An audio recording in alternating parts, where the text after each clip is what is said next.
Y'all, we live in difficult times. There's war, political unrest, the pandemic, poverty, families being torn, communities ripped by gun violence and people dying every day. Police, injustice, it's all bringing so much pain. But y'all, we can look inside our minds and we can understand who we are, become better, and do this thing like we've never done it before. But it all starts with our mental health, and I know we can do it. I believe in you because I believe in me, and I believe in us.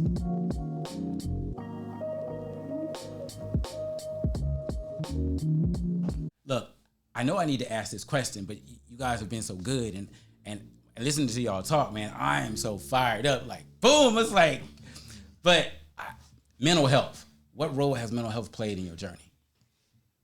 Ask that. It's played a major role. Incarceration is like a mental health Olympics. you dealing with abandonment issues. Man.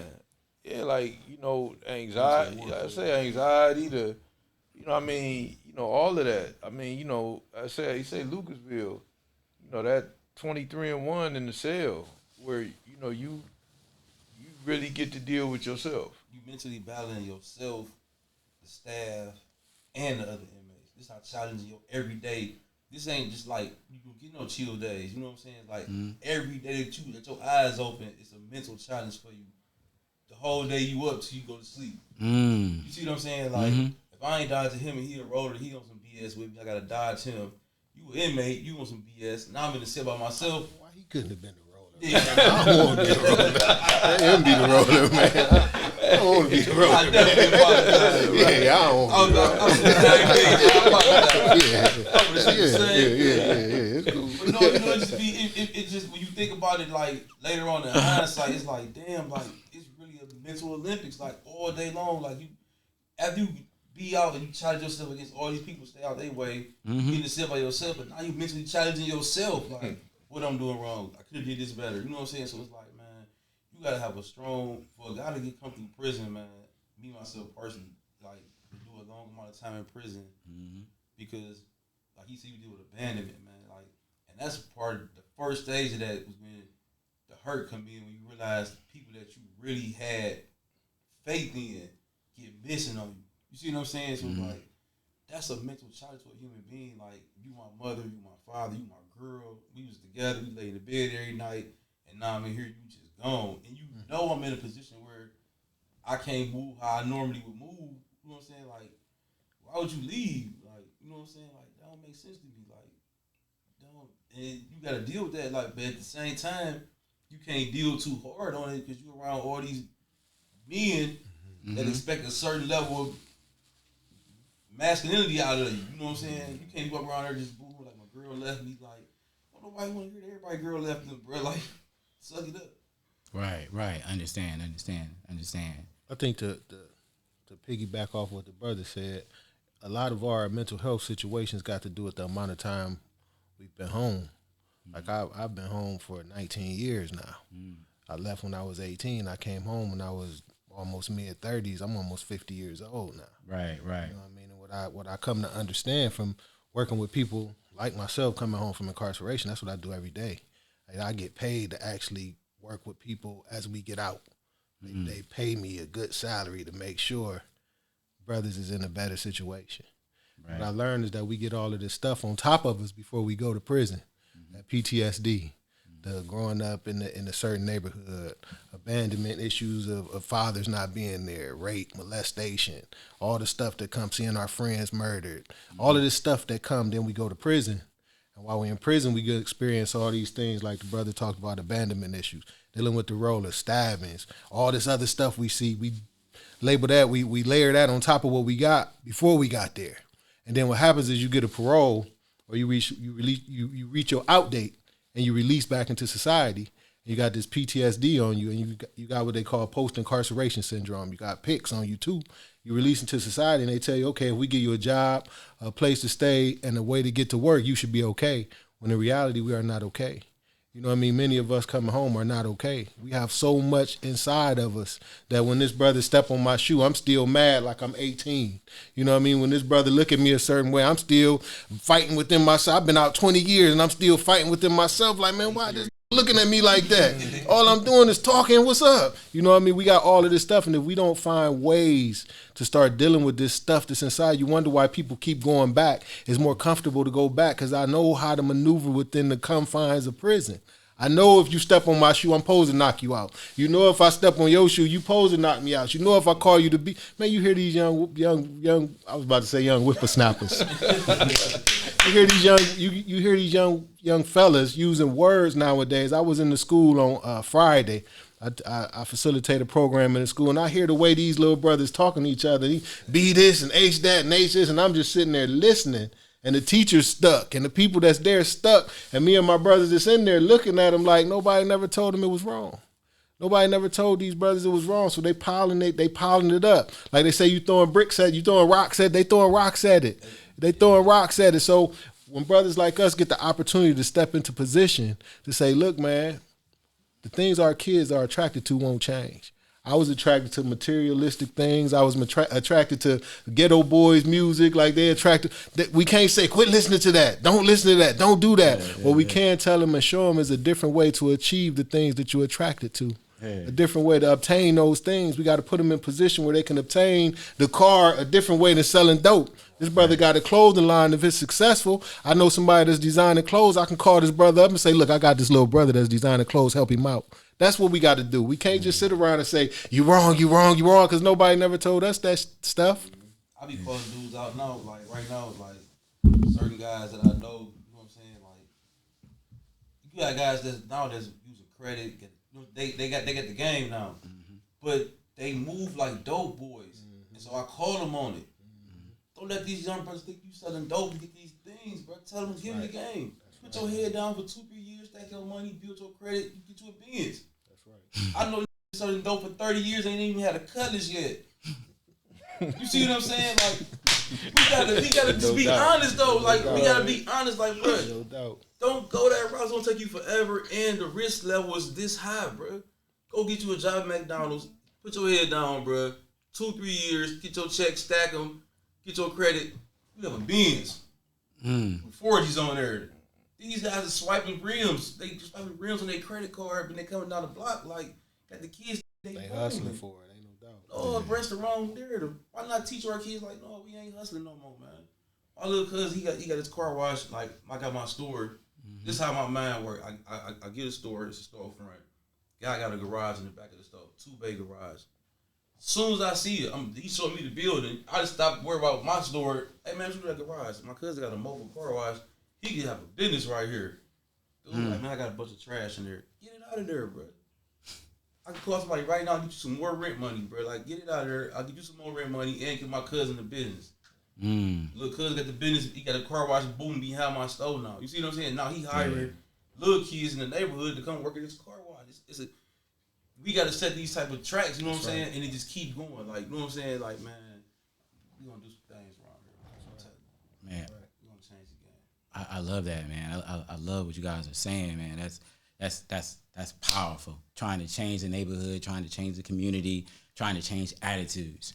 Look, and listening to you guys talk, the last thing, I like to, put out here is the idea of belief. When we started this conversation, I heard from you and I felt like you guys believed that you could do something different. When I think of belief, I like to think about it like this. I tell people this all the time, that if you truly believe something, you can taste it, you can touch it, you can feel it before you even get to it. And when you feel that way, you're more motivated to get it done. If I can't touch it, if I can't feel it in my mind and in my body, then I'm probably not as motivated. What I've heard from you today is this strong motivation, this belief that you can actually get it done and you're doing it. I'm curious, with that being said, in belief, what would you say to someone else about belief that you haven't said today? Because you said a lot of things. What would you say about belief and the importance of it? Well, that Or believing in yourself? the stronger the belief in yourself is, the more the people around you believe in you. It's like unspoken. It's like nonverbal. You know what I mean? Like, I was always taught, like, walk in the room like a boss and you'll be treated like a boss. People in the room, like, I don't know him, but he must be somebody because of the way he carrying himself. Right. So the belief, even if you into something that I'm not, it might be different fields. You know what I mean? But your belief in yourself and the way you move, it convey, it conveys like, okay, man, I can believe in this guy.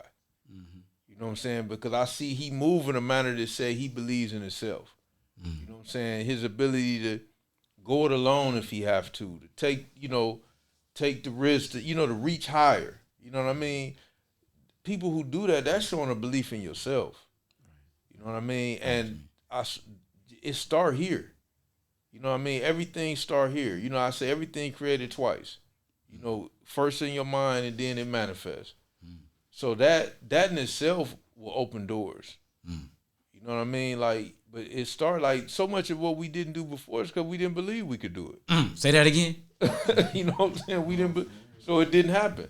Yeah. And that's one of the things that inspired me to do it. Where they say, you hear all the stories about, you do a lot of time. Oh, he fried. He gonna be fried. Yeah, institutionalized. So I took that as a challenge. Right. So I got to do all the things while I'm doing this time to counter that narrative. Right. You know what I'm saying? To not, like I say, people ain't never, been able to talk about me doing good until now. You know what I'm saying? Like, and it feel good to be able to hear that. Right. But you weird, so it's like people that wouldn't even talk to you back then because they were scared of you. Right. Now they down to talk to you because of how you wear it. You know what I'm saying? Like, Yeah, it's like that. It's like them. Believe. That is, man. You believe in yourself, man. People feel it. They say you just feel it, man. Dude, you know what? I can roll with him. You know what I mean? Because if you don't believe in yourself, why should I believe in you? You know yourself better than me. Exactly. That's how it was for me, man. Like, I'm probably the poster child for belief, man. Like, they gave me 28 years to life, man. Like, I would never sit my whole time in jail. I never sat and conversated with other guys about the parole board. Like, I'll get them and walk away. And they'd be like, let me get parole. I ain't going to parole board. Like, and I instilled it into my mind, like, and I fought for my freedom. You know what I'm saying? Like, I believed in me, so it made other people. You know what I'm saying? Like, my wife, me and her met. We had knew each other, but we rekindled. You know what I'm saying? When I was in prison over a phone call, and she like, well, when you getting out? And I'm like, man, I'm just be real with you. Like, I got life, like, but I'm getting out. She like, when? I said, I can't tell you that. I say, well, I can tell you that I'm getting out. You know what I'm saying? It's like, I never let myself get stuck in prison. I never sat there and was like, no matter how many times I got denied, my appeals got turned down, I never was like, man, it's over with. You know what I'm saying? Right. I never did that. It was like, I always had to find another route. They told me all my appeals I used all my appeals when I was in prison. They was like, it's a rap. You know what I'm saying? It was like, no, it can't be a rap. You know what I'm saying? And now like, I'm sitting here with you because I believe in myself. And like, everybody in jail is like, bro, it's over. Like, once you file your last appeal, you know what I'm saying? Watch in feds and Supreme Court, like, it's over with for you, bro. Like, no, bro. Like, I kept looking. You know what I'm saying? If I ain't believe in myself, I would have been like, damn, they right, man. This dude right here, he been here 40 years. He ain't went nowhere. Like, it's over with. Like, I'm like, no, I'm getting up out of here, man. So, like, that's why we here. That's powerful. I think the first thing is you got to believe in the power greater than yourself. I think whether you choose to call it God, Allah, Buddha, the table, whatever you believe in, you got to believe that it's something that exists that's greater than you, because that gives you a level of humbleness. You have to be, in order to truly believe in yourself, you have to be humble. I struggle. My biggest struggle since I've been maybe 14 was my ego. My mom told me one day I could do whatever I wanted to do, and I believed her, and I internalized it. I can do whatever. I can sell dope. I can rob. I can, you know what I mean? I internalized it. I could do whatever I wanted to do. So my ego got to the point where even now, in the positions I sit in and the places I'm at, and I've been all across the world. I've been to different countries speaking about incarceration, speaking about coming home from prison. I've been in front of some of the most intellectual minds on earth speaking about this thing. And that has a way to feed that ego to where your beliefs comes. It becomes so great in you that I'm the out here. I can go. Yeah, this is what. Yeah, man. Where Obama at? But when you realize that there's something greater than you in your time, our time on this earth is that. In the grand scheme of things, our time of existence is that, and it's over with. So you got to be humble. You got to say, what can I do in this snap to change the world? So when you say we trying to change it, we not trying to change it. We changing. Brother, lions recognize lions. Eagles recognize eagles. When I see other brothers that I recognize as lions, this brother haven't been out as long as me, but the lion that I recognized when he came back around was automatically, he had to slow me down. Like, no, bro, I just got out. What are you talking about? This ain't comfortable for me. And I'm just thinking like, no, come on. But he like, no. Yeah. And now it's like the pull back to understand that there's something that exists greater than me. My ego can get me to the point where I believe in myself so much that it's to my detriment. That I start to step on other people. That I start to neglect my children because now I feel like I'm the greatest thing ever created. When in my understanding that, I'm created in the image and the likeness of something. And what is this something? And whatever I'm created in the image and the likeness of, which I ain't gonna say on the podcast, what does that make me? You know what I mean? So yeah. We got to believe in something greater than self in order to truly believe in us. You know? Fellas, I mean, well said. Well said. Well said. Y'all ain't got any comments or thoughts y'all like to add? You know something, he's saying that I thought about it. I think when I first came home, I was running from that part of my story, being locked up. Like where I ain't want to get into reentry. I ain't want to, you know what I mean? Like man, I don't want to be in that box. I don't want to be, like I'm trying to, I was trying to put prison, like I'm trying to put it behind me. I'm trying to, you know what I mean? But it's like being out here, my mind evolved like, well, it's not really nothing to run from. You know what I mean? Like it ain't, because that change in the world is gonna start with my story. That's like, because you never know what, it's so many things, like, how you got mentors up close and mentors from afar. And they experience is like, I remember when I first read the autobiography of Malcolm X, I was like 16. I had to read it for school. But his experience, I absorbed it. And the biggest lesson I got was that life is a series of stages. You know what I mean? Like, that was the biggest story. And I used to always think to myself, I hope I just live long enough to get to the next stage. You know what I mean?